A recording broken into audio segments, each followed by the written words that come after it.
நான் உன்னை பார்த்தது பூர்வ ஜன்ம பந்தம்.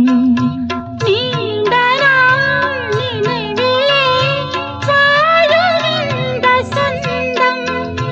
நான் இனி நான் வாழ்வோம் வா கண்ணே.